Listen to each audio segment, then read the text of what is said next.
the art world, how do you understand you as an artist fit into in the art world? What are some of the challenges, things of that sort?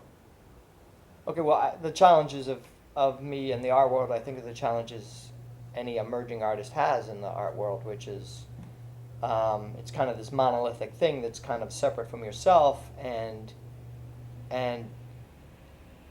the struggle is trying to find a place where you fit that makes sense, that feels comfortable, that is that is advantageous to yourself.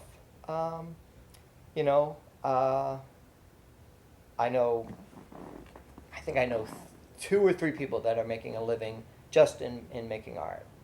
Um, Out of, I guess, 100 people that I graduated with. And so, there's probably there's nothing you'd go to professional school for that would have such a low rate of, um,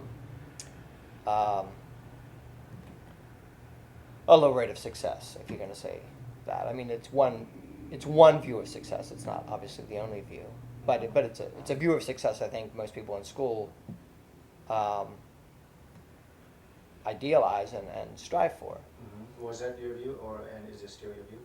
I was not assuming that I would get out of school and make money and support myself, but just by making art. No, I figured that would be naive, and I never thought that. Mm-hmm. Um, um, So how do you think of success as an artist right now? well, what I'd say is I don't think my view of success as an artist, I don't think has changed that much. I think that there's very obvious things where that people view as success, um, which is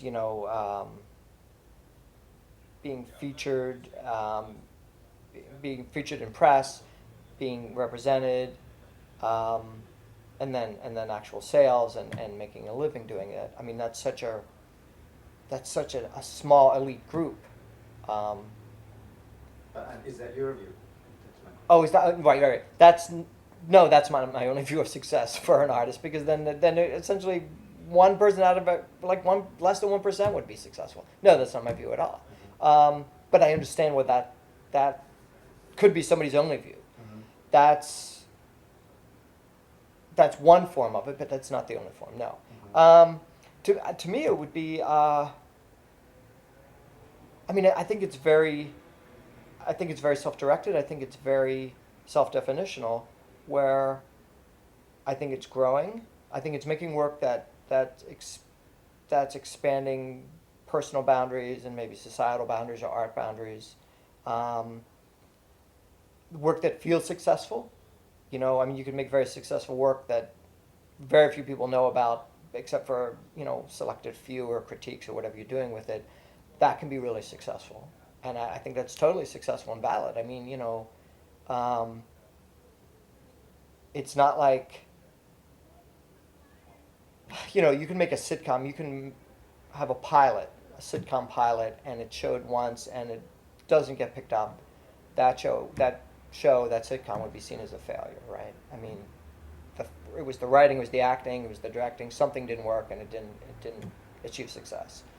It's different from being an artist, which is an individual making this work and um, getting into different shows. Hopefully, whether they're commercial galleries with a big brand name, or whether they're small alternative spaces that don't have a big brand name, but still people come out for these openings. I think all of that's success. I think that it varies, like in any creative profession that isn't um, that's wide open, like acting, like artists, like musicians,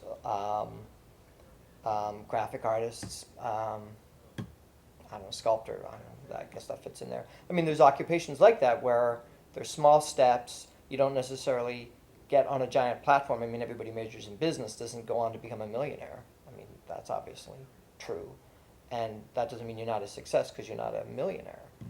Um, and I think you have to hold the same thing for art. I mean, you can really make really successful work, grow as an artist, um, get a small following or a large following, and I think that can be success too. I mean, whether it's satisfying to you as an artist or not, is a different story Mm-hmm. than is it successful.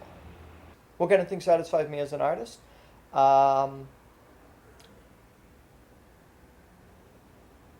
Creating work that expands into areas that make me nervous or scare me a little bit. For me personally, um, willing to do those things, willing to show those things, and hopefully generating critical feedback from that kind of work. That is something I like. I mean, making new work that is really exciting. I mean, all artists are kind of like they're stuck in this kind of paradigm, right? It's like you have to make these things. I mean, you're kind of directed from somewhere else. I mean, you're self-directed in the sense that you're making it, but really it's kind of like it's like a problem. It's like a mental problem, right? And you have to make this stuff. It's like some kind of self-medication, and so you just have to do it, right? And that's the unity that all artists have, is that they understand this kind of quid pro quo, right? It's like you make stuff, and maybe you just are cutting things out of magazines and making collages, and I'm making these other thing, like calendars or whatever, and we both have that understanding of each other's need to make their work and need to make good work, and so I think that's what unifies artists. That's what the success is, and that's what we like. I mean, that's what I like. It's like if I can make work that I'm really excited about, that really feels right. Like my calendar. I mean, that felt right to me. I made that. I make it, every year for 10 years or something, or more. And first year felt totally right. Years later, it didn't feel as good. This last year, I just spent more time on it and tried to make it better. And I thought I thought it was good again.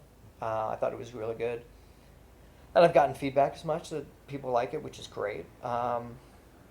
So there are things I like, and there are things that are very exciting, and that's success, and that's an achievement, and that's a nourishment that anybody who makes things needs. Right, right, good. Yeah, I think you put it really well in terms of